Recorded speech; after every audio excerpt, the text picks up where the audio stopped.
At the time that I'm making this video, this new flexibility training concept is one of the most advanced ways to get flexible. More importantly, what I found by applying this training concept is not only that it increases both passive and active flexibility fast, but also that it works even better for naturally inflexible people.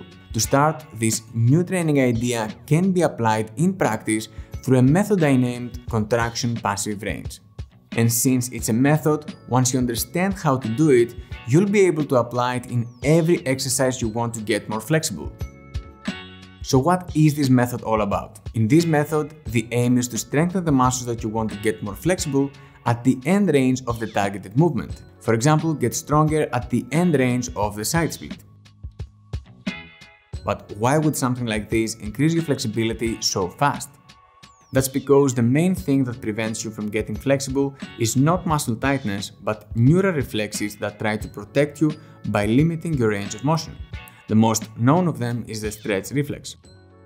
So if you don't spend much time on this width in your life, when you decide to move past that, the stretch reflex will block you by contracting the same muscles that you try to stretch. In this case, the adductors. This of course will come with pain.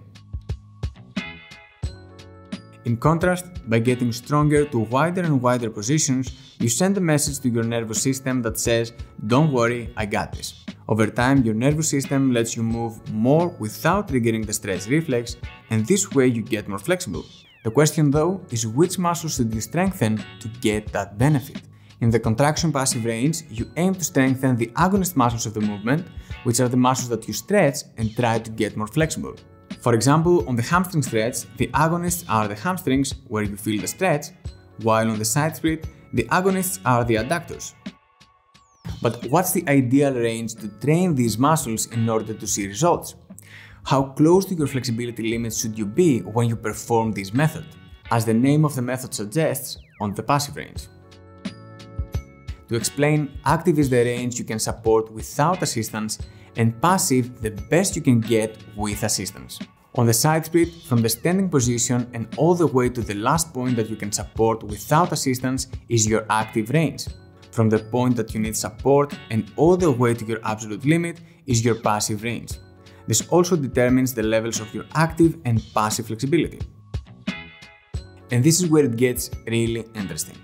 You see, up until now, the idea was that you can only train strength in positions that you can access actively. This way, the common practice was to increase strength at the end of your active range and slowly progress to lower positions as your active range increases.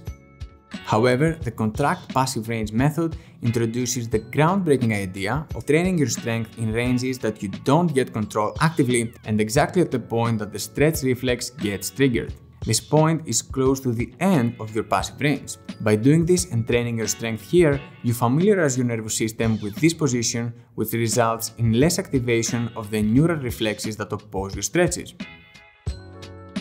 So the new training concept is that instead of just training strength with isometric holds on your active range, you can do the exact same thing on the much larger passive range.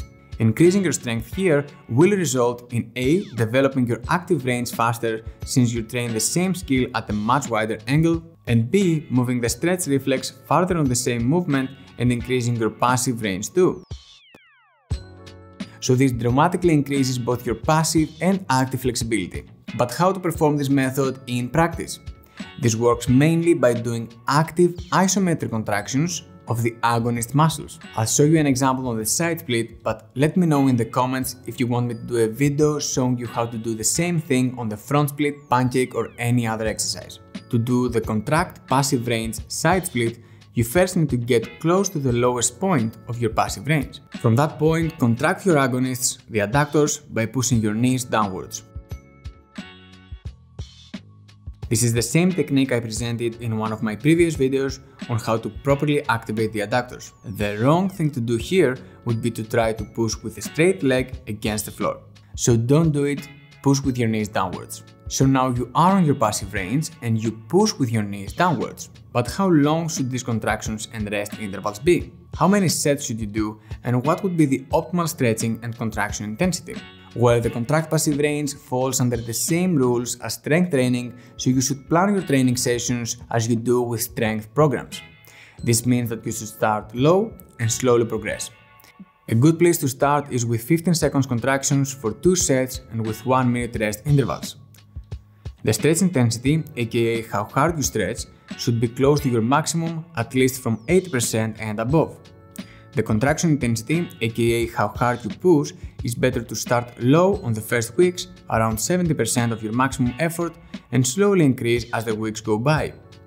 Gradually increase all these training variables according to your progress. However, if you really want to do this the right way and get the most out of this training method, you should first start by training your strength at least for a couple of weeks on your active range. You can do this with another method called contract active range. In this method, you simply do the same isometric contractions but only on your active range. So on the side split, since the method should be executed on the active range, you should be able to hold this position without assistance. In regards to sets, rests, and intensity, you can follow similar rules to the ones that we saw in contract passive range. Training for some weeks with a contract active range before trying the contract passive range will simply act as a smooth introduction of your body to the isometric strength needed in these positions. And if you want all this information formed in a comprehensive program with lots of other methods, you can check my program below.